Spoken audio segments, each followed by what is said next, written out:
এত বড় একটা ট্রাক সামনে থেকে বেরিয়ে গেল, তুমি দেখতে পাওনি? ও হর্ন বাজাচ্ছিল, তুমি শুনতে পাওনি? হ্যাঁ, আত্মহত্যা করার চেষ্টা করছিলে কি? মনে হচ্ছে দেখতেও পায় না, শুনতেও পায় না। কিন্তু এই রাস্তায় একা কি করছে? কে কে আছে এখানে? আকাশ দাদা, কে আপনি? কে? তার মানে আপনি দেখতে পান?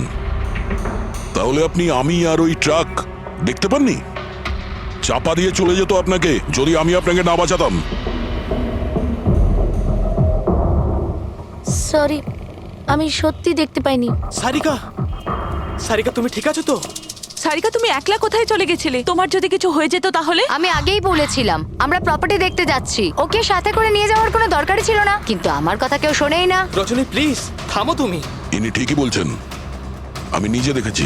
ওনার লেফট সাইড দিয়ে একটা ট্রাক আসছিল, উনি দেখতে পাননি। ও হর্ন বাজাচ্ছিল, শোনেনি। চাপা দিয়ে চলে যেত ট্রাক যদি আমি না থাকতাম। থ্যাংক ইউ দাদা, থ্যাংক ইউ ভেরি মাচ। হ্যাঁ দাদা, সত্যি ও ট্রাকের আওয়াজ শুনতেও পাইনি আর দেখতেও পাইনি। তার মানে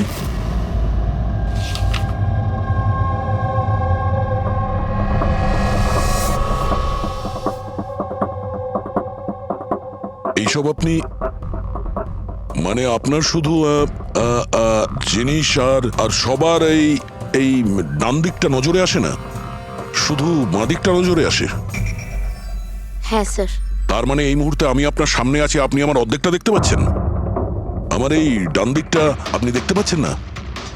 না স্যার, দেখতে পাই না। আমার যত কাছে কেউ থাকুক না কেন, যদি সে আমার বাঁ দিকে দাঁড়িয়ে থাকে তাহলে না আমি তাকে শুনতে পাই আর না দেখতে পাই স্যার। আমার এই সমস্যাটা রয়েছে স্যার, হেমিস্পেশাল নেগলেক্ট।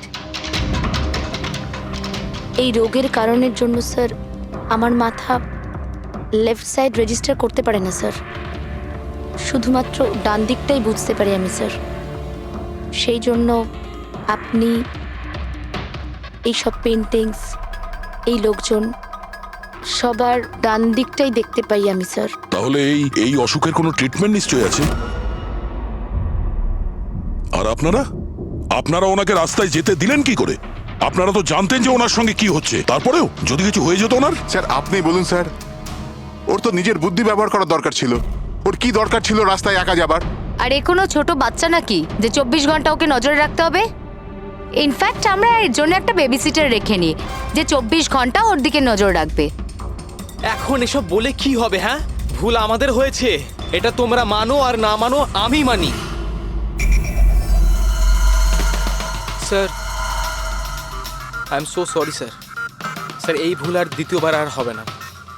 সারিকা আমার ছোট বোন, আর এর খেয়াল রাখা আমার দায়িত্ব স্যার।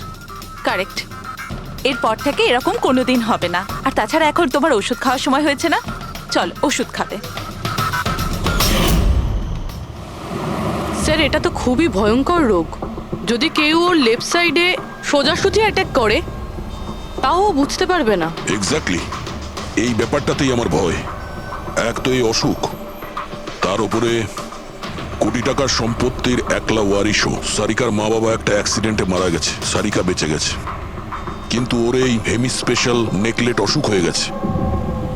ওর আশেপাশেও দেখভাল করার জন্য তো অনেক লোক আছে, কিন্তু তার মধ্যে জানি না কতজন আছে যারা সৎভাবে ওর ওর ভালো চায়। এরকম কেন মনে হচ্ছে তোমার? অভিজিৎ, ওই উইল অনুযায়ী সারিকার পরে পুরো সম্পত্তি এই আত্মীয়দেরই পাওয়ার কথা। আর আমার প্রথম থেকেই এদেরকে খুব একটা ভালো লাগছে না। আর এই কিছুদিন আগে আমি ওর বার্থডে পার্টিতে গেছিলাম। চলো সারিকা, এবার কেকটা কাটো। দাদা আর 2 মিনিট ওয়েট করে যাই, দয়া স্যার হয়তো চলে আসবেন, আমি ওনাকেও ইনভাইট করেছি। অন্তত আমাদেরও বলতে পারতে। আরে কে কি বললো না ভাই? Oh I am so sorry, আসতে একটু দেরি হয়ে গেল। Many many happy returns of the day, happy birthday. I will take it, দাও। আপনি আপনাকে ঠিক চিনতে পারলাম না। আমি বলছি, এ হলো কৃতি। সারিকার মতো পেশেন্টদেরকে হ্যান্ডেল করার জন্য ইনি ট্রেনিং নিয়েছেন, আর আমি ইনাকে 24 ঘন্টা সারিকার সাথে থাকার জন্য অ্যাপয়েন্ট করেছি। আশা করি আপনি সারিকাকে নিয়ে আর চিন্তিত হবেন না। একদম, আর আমাদেরও মনে হয় যে কৃতি থাকলে সারিকা সেফ থাকবে। অ্যাবসলিউটলি। আমারই ভুল হয়েছে, শুধু আমার ভুল। আমার সারিকাকে ওদের ভরসায় ছাড়া উচিত হয়নি আমার। মেরে দিয়েছে হয়তো ওরা ওকে। বাড়ি এসে গেছে।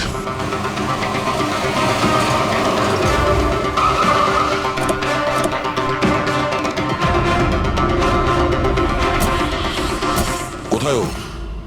হ্যাঁ, কি করেছো তোমরা ওর সাথে? স্যার, আমরা তো জানি না কি হয়েছে। আমরা তো কিছুই করিনি স্যার। এক মিনিট, কি হয়েছে কি এখানে? স্যার, ড্রয়িং রুমের অবস্থা দেখে আমরা এতটাই ভয় পেয়ে গেছি যে আমরা ভিতরে যাইনি। আগে এটা বলো, সারিকা কোথায়? স্যার আমরা কিচ্ছু জানি না, আমরা কিচ্ছু দেখিনি স্যার। আমরা এইসব দেখে ঘাবড়ে গিয়েছিলাম আর সোজা আপনাকে ফোন করেছিলাম। ঠিক আছে, আমরা দেখে নিচ্ছি। পঙ্কজ, এদের সবার স্টেটমেন্ট রেকর্ড করো, আর কাউকে ভিতরে আসতে দেবে না।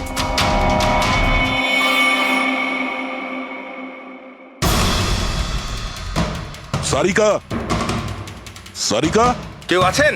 এখানে তো মনে হচ্ছে অনেক কিছুই হয়েছে। এত রক্ত তো কোনো একজনের হতেই পারে না।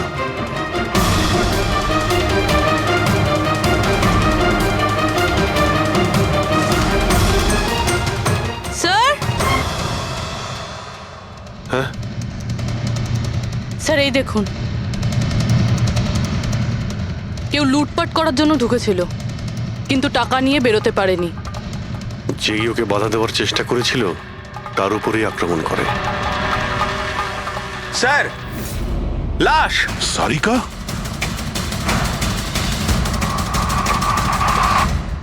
ও নো।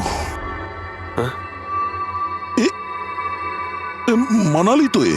এরপর থেকে এরকম কোনোদিন হবে না। আর তাছাড়া এখন তোমার ওষুধ খাওয়ার সময় হয়েছে না? সারিকার ছোট বৌদি, জয়ন্ত স্ত্রী। তাহলে ও কোথায় আছে?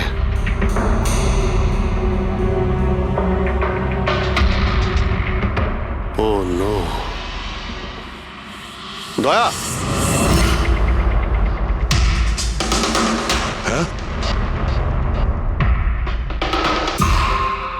এ হলো কৃতি।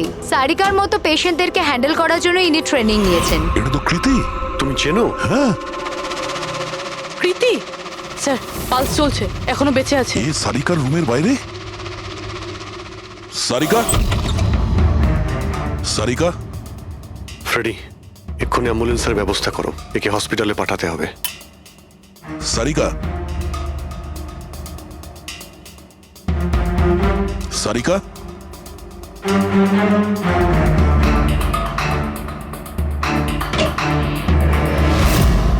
সারিকা, সারিকা, অভিজিৎ। না না না না না, কিছু নেই, কিছু নেই। Relax, আমরা relax. সিআইডি থেকে এসো। রিল্যাক্স, বাইরে রিল্যাক্স, এসো, বাইরে এসো, বাইরে এসো। রবি, এসো। সামনে। তুমি ঠিক আছো তো? বসো, এখানে বসো। থ্যাংক গড, একে পাওয়া গেছে। তুমি ঠিক আছো?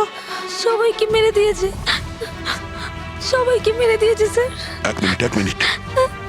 কে করেছে এসব? কে ছিল সে? দয়া স্যার, কি হয়েছিল? স্যার সবাইকে মেরে দিয়েছে স্যার। কে?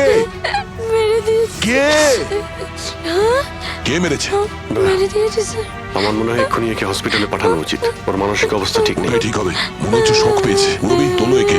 ওঠো, ওঠো। আমার সাথে এসো।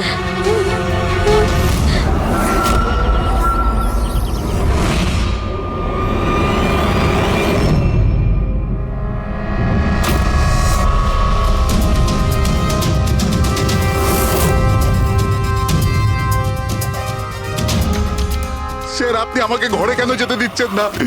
আমার বউ খুন হয়েছে।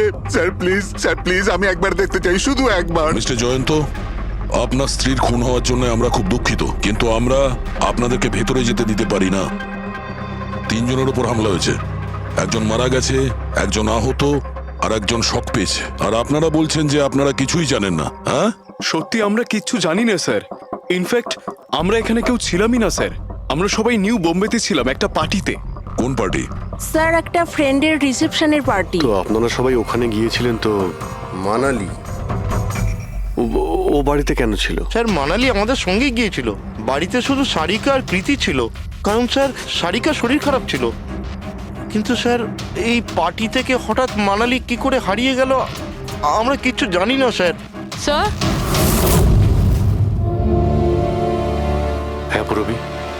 এই দেখুন, এর নখে এবং এর বডিতে অনেক গুঁড়ো চুল পাওয়া গেছে।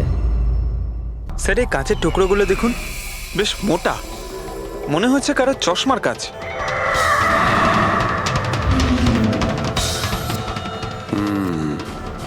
চশমারই মনে হচ্ছে। রেখে দাও সাবধানে।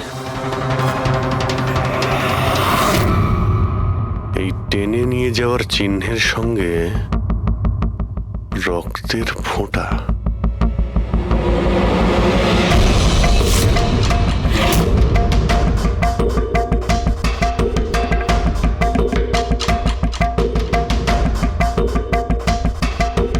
এখানে এতটা রক্ত, মানে এখানে এসে দাঁড়ায় আর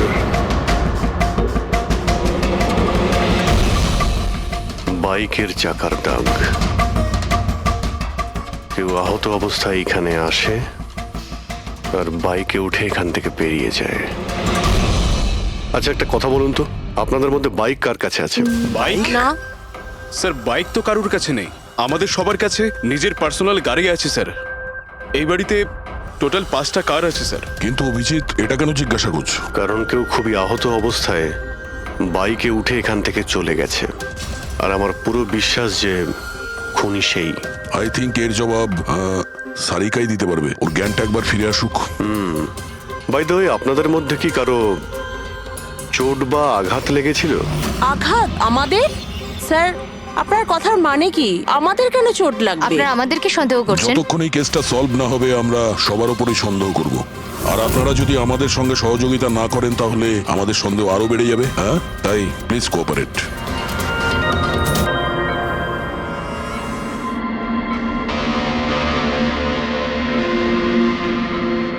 সারিকা,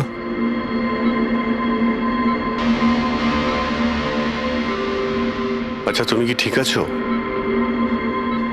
অভিজিৎ, সারিকা, দয়া স্যার, তুমি ঠিক আছো? স্যার মানালি বৌদি আর কৃতি স্যার। কৃতি ঠিক আছে, কিন্তু মানালি মারা গেছে। সামলে কৃতি।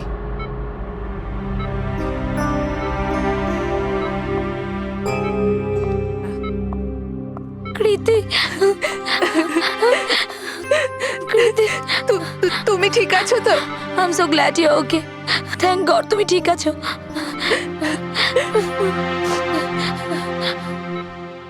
আচ্ছা কাল এক্স্যাক্টলি কি হয়েছিল তুমি বলতে পারবে?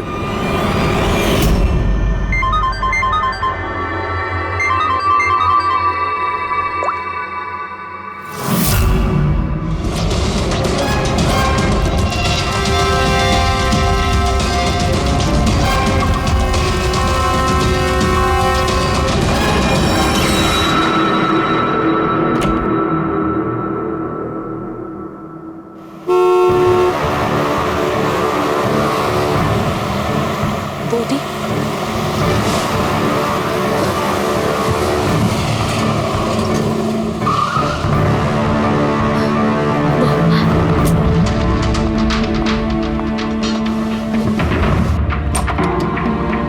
সারিকা,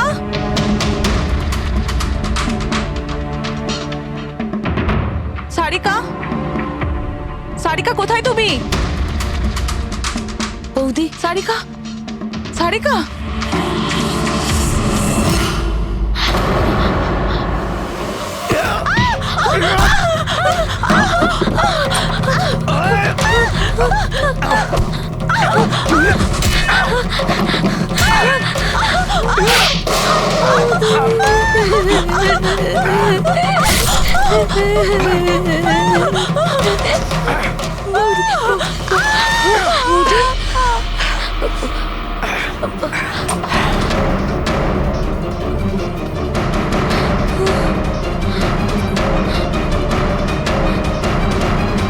কৃতি, কৃতি, কৃতি। তো তুমি ওনার দরজাতে ধাক্কা দিয়েছিলে। তো কৃতি, আপনি কি দেখেছিলেন? আপনার উপরে আক্রমণ কি করে হলো? সারিকার জোরে চিৎকারের আওয়াজ পেলাম। আমি তখনই ঘর থেকে বাইরে আসি। সারিকা, এইসব কি করে? কৃতি, কৃতি, সারিকা তুমি ঠিক আছো তো? কৃতি, আমি আমার রুমে। কৃতি, আমি এখানে। Okay okay okay Sarika, you don't worry, I am coming. Kriti সাবধানে, খুনি এখনো বাড়িতেই আছে। খুনি? সারিকা, তুমি ওকে দেখেছো যে কৃতির ওপর হামলা করেছে? হ্যাঁ স্যার, আমি দেখেছিলাম। সারিকা, সারিকা, কৃতি, কৃতি, সারিকা, সেই মুহূর্তে তুমি যা যা দেখেছো সেটা তুমি একটা পেপারের ওপর আঁকতে পারবে? হ্যাঁ স্যার, যখন আমি ওনাকে মানালি বৌদির পেছনে দেখেছিলাম তখন খুব ভয় পেয়ে গেছিলাম। আমি শুধু ওই মুখটার একটা ঝলক দেখতে পেয়েছিলাম স্যার। যখন আমি আবার দেখি তো তখন আমি শুধু হাতটুকু দেখতে পাই। কৃতি আমার দিকে আসছিল আর তারপর পিছন থেকে হাত এলো, ওই হাতটা ওর ওপর হামলা করলো। লোকটা রেনকোট পরেছিল আর গ্লাভস আর একটা বড় চকপকি ঘড়ি, এই যে একেবারে সেরকমই হুবহু যেমনটা আমি দেখতে পেয়েছিলাম।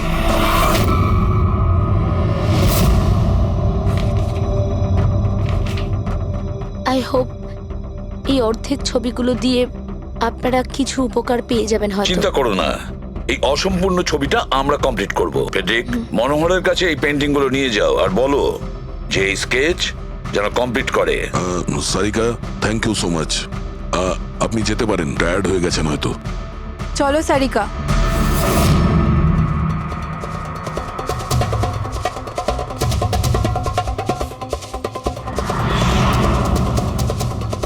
এই লোকটাকে তো আগে কখনো দেখিনি স্যার। হতে পারে শুধু এই কাজের জন্যই হায়ার করা হয়েছিল।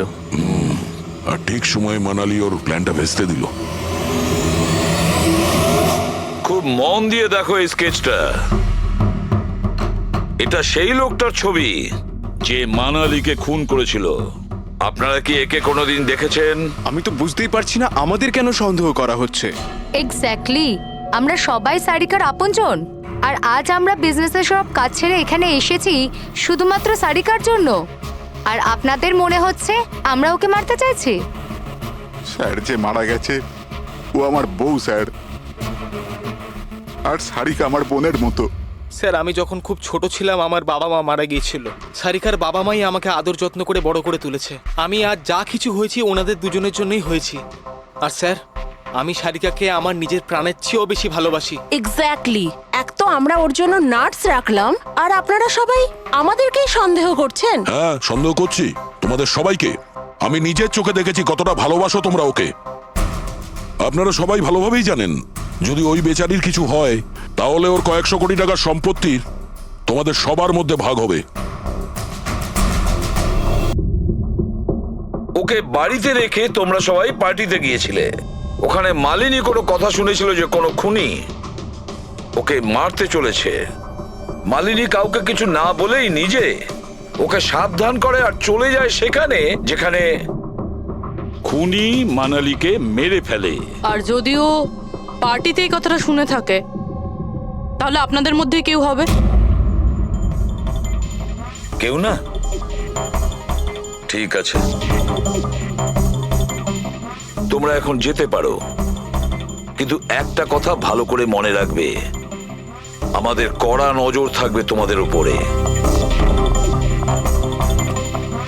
অভিজিৎ, দয়া, ও বলছিল মানালি ওকে ফোন করেছিল যে মানালি পুলিশ নিয়ে ওর বাড়িতে পৌঁছচ্ছে। এক্স্যাক্টলি স্যার, কিন্তু ও না আমাদের সঙ্গে কন্ট্যাক্ট করেছে না পুলিশের সঙ্গে।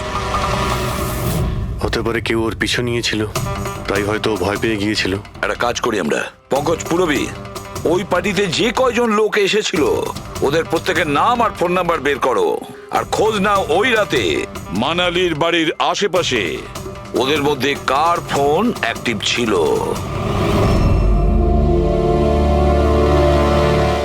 স্যার, রাতে ওখানে 250 লোক ছিল, কিন্তু স্যার একজন হচ্ছে ঈশান, ওই রাত্রেও পার্টিতে ছিল। আর ওখান থেকে ও সারিকার বাড়ির দিকে গেল যখন মানালি পার্টি ছেড়ে গেল। আর ফোন ওখানেই বন্ধ হয়ে যায় ওদের বাড়িতে। স্যার আর একটা আজব ঘটনা ঘটেছে, মানালি সেই রাতে ওই বাড়িতে ফোন করেইনি, বরং সেখান থেকে ব্যান্ড্রায় গিয়েছিল কোয়াড্রাম, আর তারপর থেকে ফোনটা সুইচড অফ। মানালির সেল ফোন তোর কাছেই ছিল ওই ক্রাইম সিনে?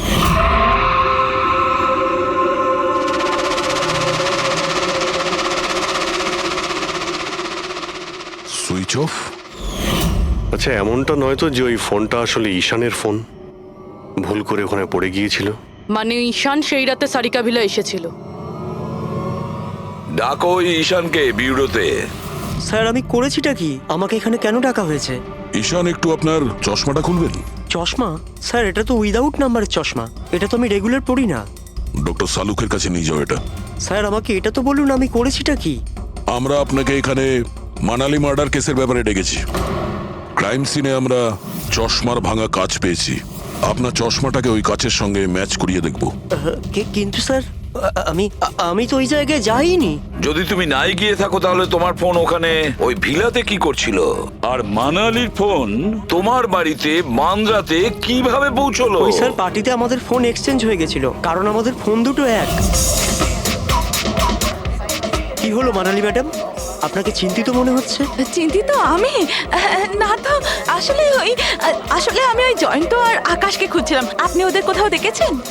হ্যাঁ, ওরা দুজন ভেতরেই হবে। আসলে কি হয়েছে, এত চেঁচামেচি আর এই ডিস্কোতে আমি কিছু বুঝেই উঠতে পারছি না। আপনি প্লিজ আমাকে একটু হেল্প করে দেবেন ওদের খুঁজে পেতে? আমি ওদের ভেতর থেকে আপনার কাছে পাঠাচ্ছি।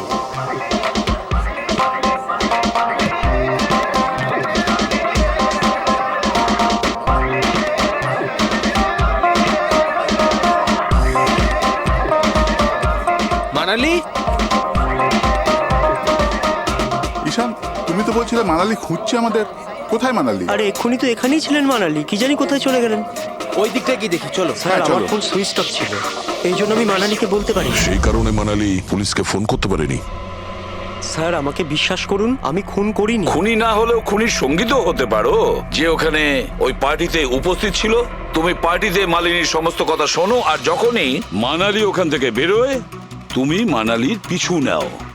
কোনো কায়দা করে তুমি মানালির ফোন তোমার বাড়ি ব্যান্দ্রাতে পাঠিয়ে দিলে, আর ওখানে পাওয়া চশমার কাঁচের টুকরো, আমাদের সন্দেহ ওটা তোমার চশমার।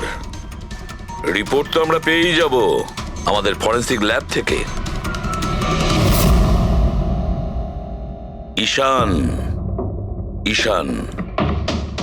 শুধু ঈশানের কাছে কোনো কারণ নেই, কিন্তু সবার কাছেই কোনো না কোনো কারণ আছে সারিকাকে মারার জন্য। দিয়া আর অভয়, এদের দুজনের তো টাকার খুব প্রয়োজন ছিল, হতে পারে এরা দুজন করেছে। আর এদের প্রত্যেকের কাছে একটাই অজুহাত আছে যে ওরা রিসেপশনের পার্টিতে ছিল। স্যার, এরা সবাই ওই রিসেপশন পার্টিতে প্রেজেন্ট ছিল, কিন্তু কোনো একজন খুনিকে ফোন করে সারিকা ভিলায় যেতে বলেছিল লেফট দিয়ে, যাতে সারিকা কিছু বুঝতে না পারে। তারপর সারিকাকে মারবে, কৃতিকে মারবে, আর সবাই ভাববে দেখে যেন মনে হয় চুরি করার উদ্দেশ্যে খুনটা হয়েছে। আর এই সব কিছুই মালিনী শুনে ফেলে। তারপর ননদকে বাঁচানোর জন্য ও বাড়ি ফিরে আসে, কিন্তু ও সেখানে খুন হয়। কিন্তু মারা যাওয়ার আগে ও খুনিকে আহত করেছিল। খুনি যাওয়ার সময় কৃতির উপরে হামলা করে, লুটের মাল আর ননদকে ফেলে তারপরে সে বাইকে করে পালিয়ে যায়।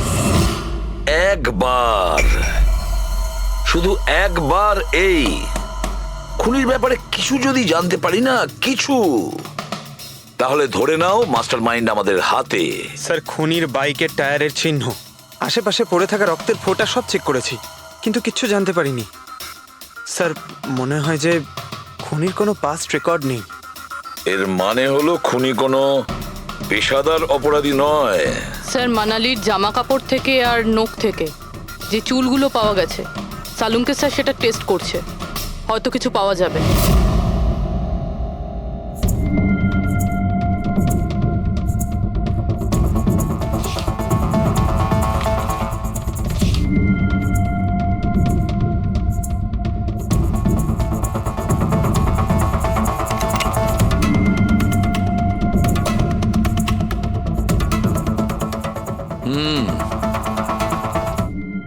আমার আন্দাজ একদম ঠিক ছিল।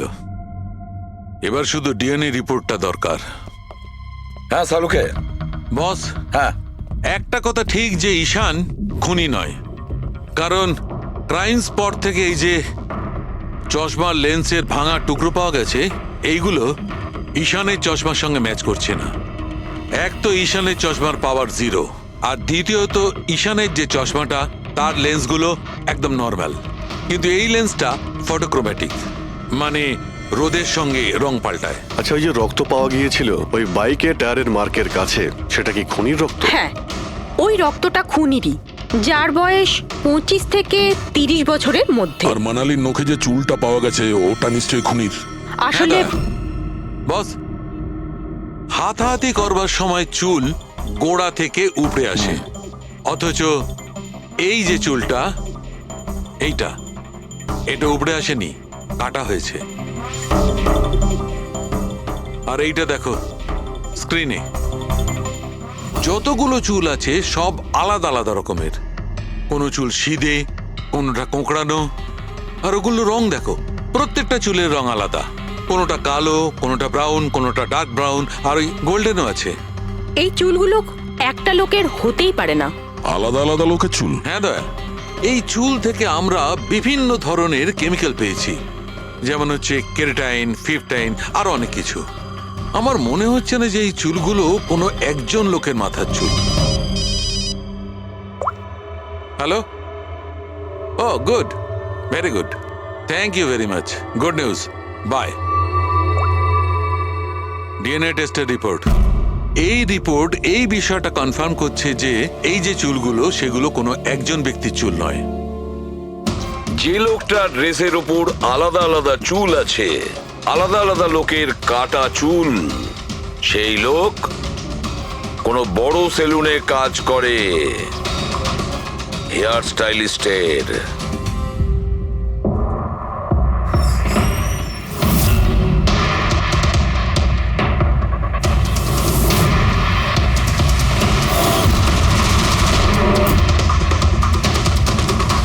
স্যার, এ তো বিমল, আমাদের স্পায়ের স্টার হেয়ার স্টাইলিস্ট। স্যার, এখানে যেই আসুক না কেন সবাই ওর কাছেই হেয়ার স্টাইল করতে চাইতো।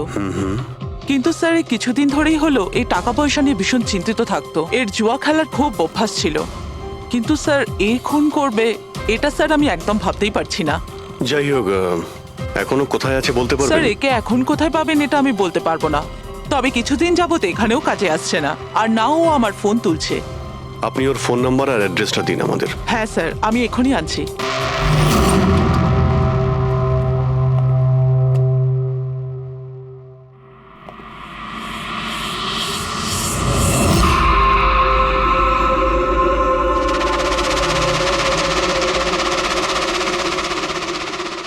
ও নো, এ তো গেছে।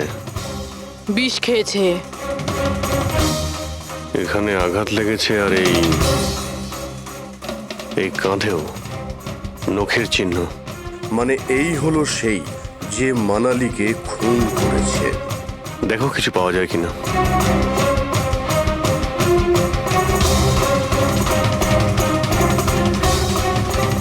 স্যার, হ্যাঁ, আমি বিমলের বাইকটা চেক করলাম স্যার। বাইকটার হ্যান্ডেলে শুকিয়ে যাওয়া রক্ত আর কাঁদালে আই এম শিওর স্যার এগুলো ওই বাড়িটার ব্যাকইয়ার্ড থেকেই লেগেছে।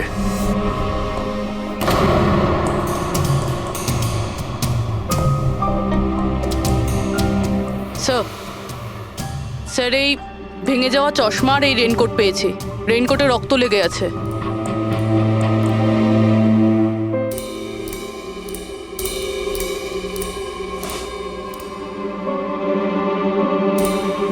এই দেখতে পাচ্ছ, বাঁ হাতে ঘড়ি। হ্যাঁ, তাহলে স্যার যদি বিমল বাঁ হাতে ঘড়ি পরতো তাহলে ও কি করে বললো যে ডান হাতে ঘড়ি পরা ছিল? রাতে পার্টিতে মানালি কেউ সারিকাকে খুন করবে সেই আলোচনা শুনে ফেলে, আর তখন মানালি ঈশানের কাছে সাহায্য চায়। ওকে বলে যে জয়ন্ত আর আকাশকে ওখানে পাঠিয়ে দিতে। এর মানে আকাশ আর জয়ন্ত দুজনেই নির্দোষ। বাকি রইল এই তিনজন, রজনী, অভয় আর দিয়া। ওই খুনের মাস্টারমাইন্ড এই তিনজনের মধ্যেই কেউ হবে। আচ্ছা স্যার, ওই কলের অন্যদিকে কে ছিল? স্যার ওই বিমল হতে পারে। না স্যার, আমি বিমলের ফোন রেকর্ড চেক করেছি। ওই রাত্রে ওদের মধ্যে কেউই বিমলকে ফোন করেনি। তাহলে অপর প্রান্তে কে ছিল সেদিন? ল্যান্ডলাইন? আচ্ছা, ওদের বাড়ির ল্যান্ডলাইন ফোন? হ্যাঁ, হতে পারে। ফ্রেডি, পঙ্কজ, একটু খোঁজ নিয়ে দেখো তো 11টার আশেপাশে ওদের ল্যান্ডলাইনে কেউ ফোন করেছিল কিনা। ওই মেয়েটার কথা অনুযায়ী খুনির ডান হাতে ঘড়ি পড়েছিল, যেখানে বিমল বাঁ হাতে ঘড়ি পড়েছিল। আরও এটাও বলেছিল যে খুনি যে রেনকোট পরেছিল সেটা ব্লু কালারের ছিল, কিন্তু আমরা বিমলের বাড়ি থেকে যে রেনকোট পেয়েছি সেটা কালো ছিল। হতে পারে সারিকা কিছু ভুল করেছিল, ঠিকমতো দেখতে পাইনিও। স্যার, স্যার ওই রাতে 11:30টার সময় বাড়িতে কেউ ফোন করেছিল। কে ফোন করেছিল? আপনারা সত্যি বলছেন এই সব কিছুর পেছনে আমার নিজের লোকের হাত আছে? একটু অপেক্ষা করুন, সব জানতে পারবেন। স্যার, আপনারা আবার কেন খোঁজ খবর নিচ্ছেন? একবার তো খোঁজ খবর নিয়েছেন। সেদিন প্রমাণ একত্রিত করার জন্য আর আজ কেস ক্লোজ করার জন্য। আপনি একটু অপেক্ষা করুন, এখনই সবকিছু জানতে পেরে যাবেন। স্যার, পেয়ে গেছি। কিন্তু এটা তো সেই রেনকোটটাই যেটা ওই খুনি পড়েছিল। এখানে কি করে এলো? বলছি, তুমি বলেছিলে যে মানালি তোমাকে দৌড়ে এইখানে বাঁচাতে এসেছিল, কারণ ও ওখানে পার্টিতে শুনেছিল যে কেউ তোমাকে খুন করতে চায়। কিন্তু সে খুনি ছিল না, সেই ছিল যে এই পুরো প্ল্যানটা করেছিল। আর যার সঙ্গে ওর ফোনে কথা হয় সেও কিন্তু খুনি নয়, অন্য কেউ ছিল।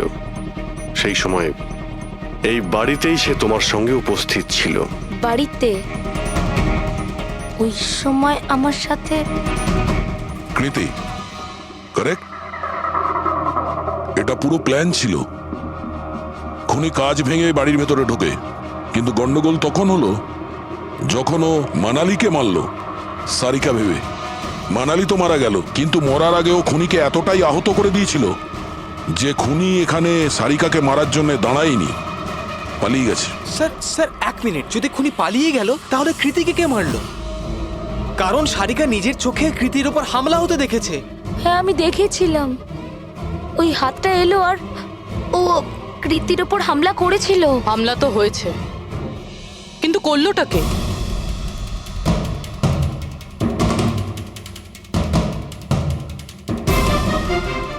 আপনারা সবাই আমাকে এভাবে কেন দেখছেন? এর উত্তর তো শুধু তুমিই দিতে পারবে কৃতি। ও রাত ঠিক 10:30টার সময় শুয়ে পড়েছিল। আর মানালি কাউকে ফোনে কথা বলতে শুনেছিল রাত 11:10 আর সেই ফোনটা এসেছিল এই বাড়ির ল্যান্ডলাইনে। কে রিসিভ করেছিল সেই কলটা? যদি আমরা এটা মেনেও নিই যে বিমল তোমার ওপর হামলা করেছে, তাহলে ও তোমাকে বাঁচিয়ে রাখলো কেন? ও মানালিকে এত নৃশংসভাবে মারলো, আর তোমাকে শুধু এই একটা আঘাত কেন? ও সারিকাকে কেন মারলো না? আর এই চুরি করা টাকা ছেড়ে পালালো কেন? আর সব থেকে বড় প্রশ্ন, ও খুনিকে এই ব্লু কালারের জ্যাকেট পরে থাকতে কি করে দেখলো? কি করে দেখলো সেই ঘড়িটা যা বিমল লেফট হ্যান্ডে পড়তো, রাইট হ্যান্ডে নয়? বিমলের রেইনকোটের কালার ছিল ব্ল্যাক।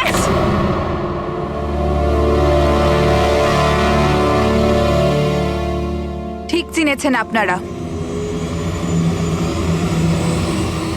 ওই হামলা আমি নিজেই করেছিলাম।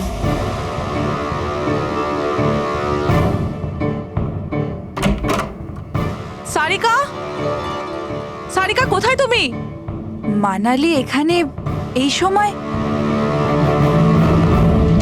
সারিকা,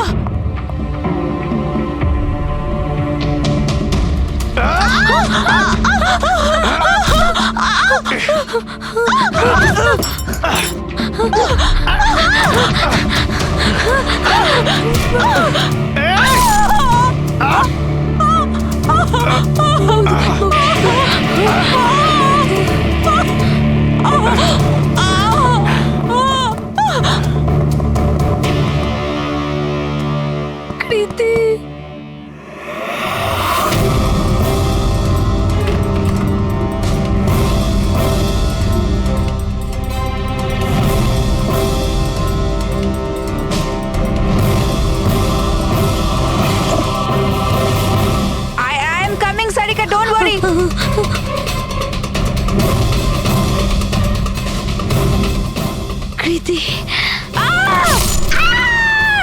আমি চাইনি কেউ আমার উপর সন্দেহ করুক।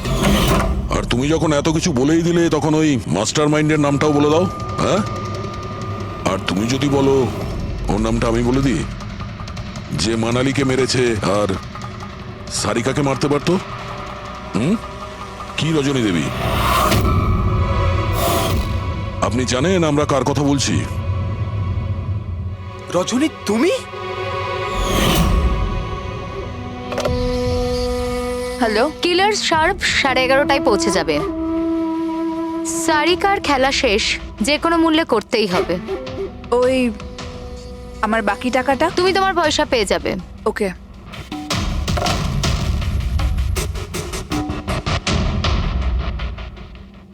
রজনী, তোমার জন্য আমি আমার বউকে। আমার পয়সার দরকার ছিল। সারিকার বেবি সিটিং করতে করতে আমি হাঁপিয়ে উঠেছিলাম। আর এইসব তোমার জন্য হয়েছে আকাশ। তোমার জন্য আমরা সবাই সারিকার আয়া হয়েছিলাম। আমাকে আমার জীবন যাপন করতে হতো আগের মতো। এই জন্য আমি প্ল্যান করেছিলাম আর কৃতিকে বাড়িতে নিয়ে এসেছিলাম। পার্টিতে যাওয়াও আগে থেকেই ঠিক ছিল, যাতে আমি সময় পাই প্ল্যান করার। সব ঠিক চলছিল, শুধু বিমলের ব্যাপারে একটু ভুল হয়ে গেল। না হলে এত কিছু হয়ে যাওয়ার পরেও দেখছি তোমার কোনো অনুতাপ নেই, বরং নিজের প্ল্যান নিয়ে গর্ব করছো। তুমি অনেক সময় পাবে নিজের প্ল্যানের ভুল ত্রুটি ধরার, কারণ তোমার এই বাকি জীবন এবার তোমাকে জেলের মধ্যে বসেই কাটাতে হবে।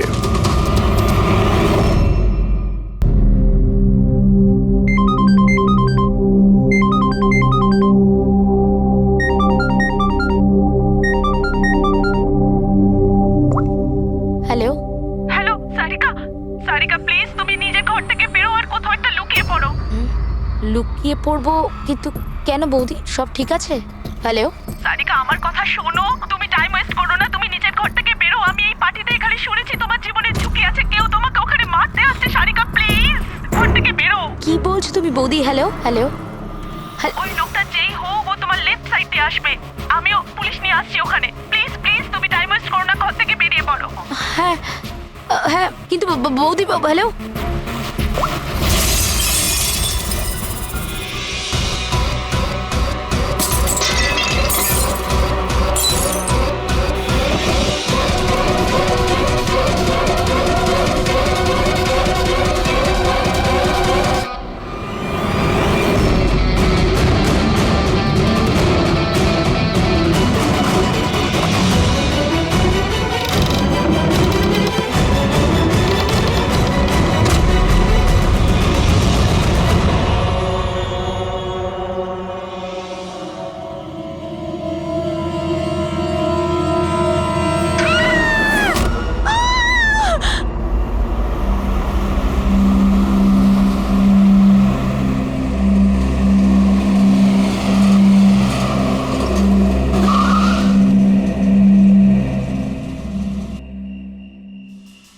এক তো না বলে চলে গেছে, আর ফোনও তুলছে না। আরে ভাই, এমন কেউ করে নাকি? আরে কমসে কম বলে যাওয়া তো দরকার ছিল। হয়তো কোনো প্রবলেম হবে এই জন্য ধরেনি। তুমি না সব সময় কাম অন, প্রবলেম তো আমাদের হয়েছে, অ্যাট লিস্ট আমাদের বলা দরকার ছিল ওর।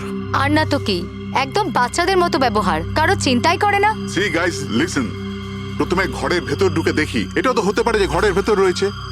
চলো চলো।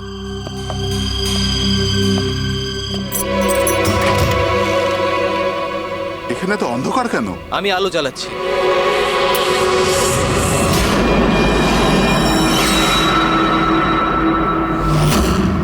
এসব কি? সারিকা, আমার আগে থেকেই মনে হচ্ছিল যে ওই মেয়েটার প্রাণের সংশয় আছে। এই কথাটা আমার হালকাভাবে নেওয়া উচিত হয়নি, ওদের ভরসা করাই উচিত হয়নি। তুমি এত কেন ভয় পাচ্ছ? হয়তো মেয়েটা ঠিকই আছে। তুমি জানো না অভিজিৎ, এই মেয়েটার এমন একটা রোগ আছে যার কারণে যে কোনো সময় ওর জীবন যেতে পারে। কেউ যা খুশি করতে পারে ওর সঙ্গে, কিন্তু ও জানতেই পারবে না। জানতে পারবে না? স্যার, ওকে ঘুমাতে আছে? না, কমায় না, একটা অদ্ভুত রোগ। আমিও এই রোগের ব্যাপারে আগে কখনো শুনিনি। একটা অসুস্থ মেয়েকে তার পরিবারের লোক মারতে কেন চাইবে? যতটা আমি ওদেরকে চিনেছি, আমার মনে হচ্ছে যে ওদের ভাবসাব খুব একটা সুবিধার নয়। সারিকার সঙ্গে আমার কয়েকদিন আগেই দেখা হয়। একদিন আমি অফিস থেকে যখন বাড়ি যাচ্ছিলাম